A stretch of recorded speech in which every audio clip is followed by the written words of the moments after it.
cafe was one of those places where time seemed to soften around the edges, where the clink of cups blended with low music and rain traced lazy lines down the windows. And it was there, in that ordinary pocket of the city, that everything changed for a man who had everything except peace.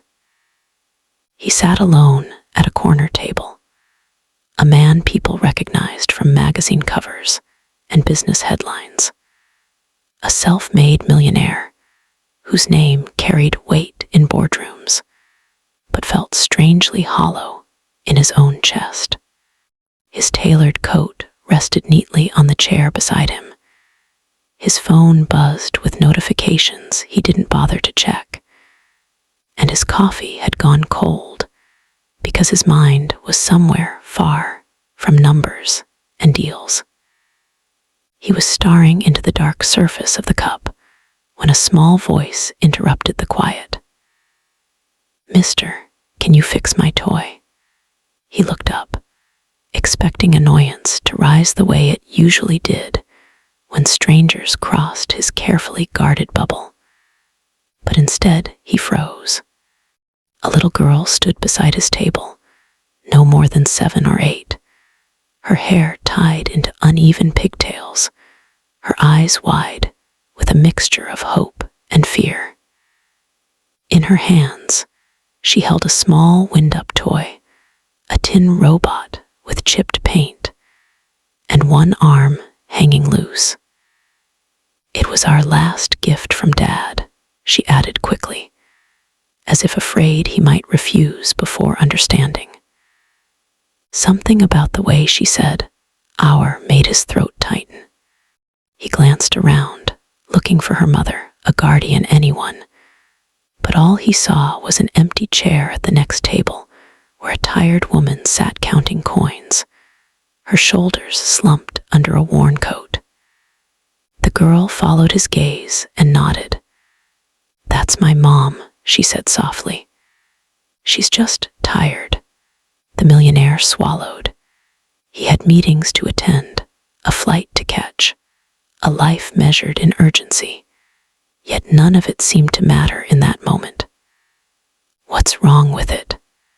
he asked, surprising himself with how gentle his voice sounded. The girl placed the toy carefully on the table, as if setting down something fragile and alive. "It doesn't walk anymore," she said. "Dad used to fix things.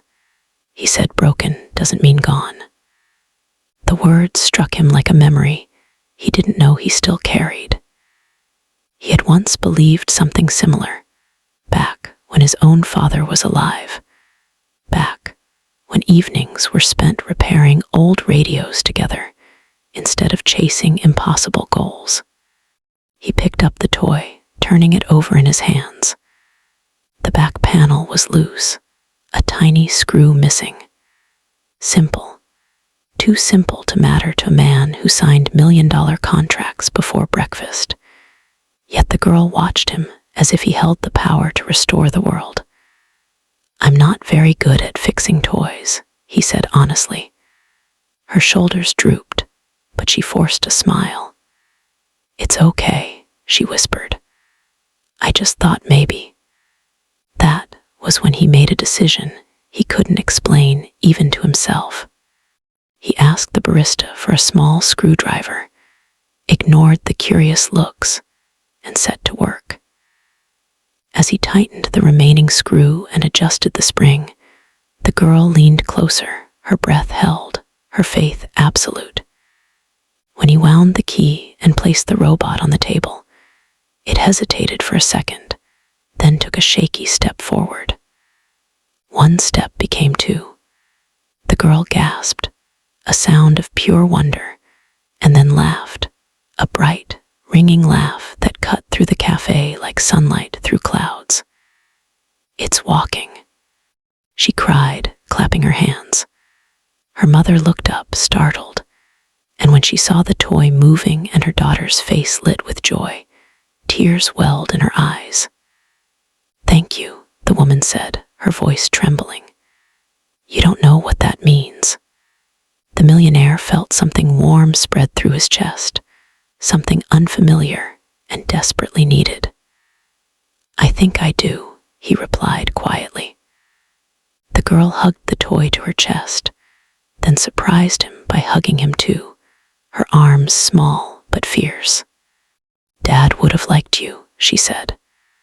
Those words stayed with him long after he left the cafe, after he canceled his flight, after he walked through the rain with no destination, feeling lighter than he had in years.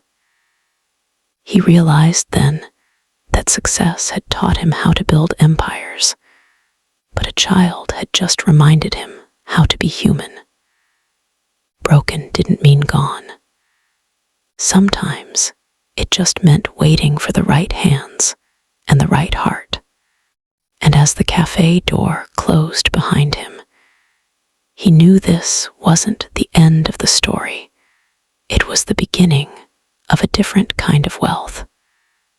One measured not in numbers, but in moments that mattered. If this story touched your heart, even a little, don't forget to like this video and subscribe to English Avenue Hub. Your support helps us keep sharing stories that remind us all of kindness, hope, and the quiet power of compassion.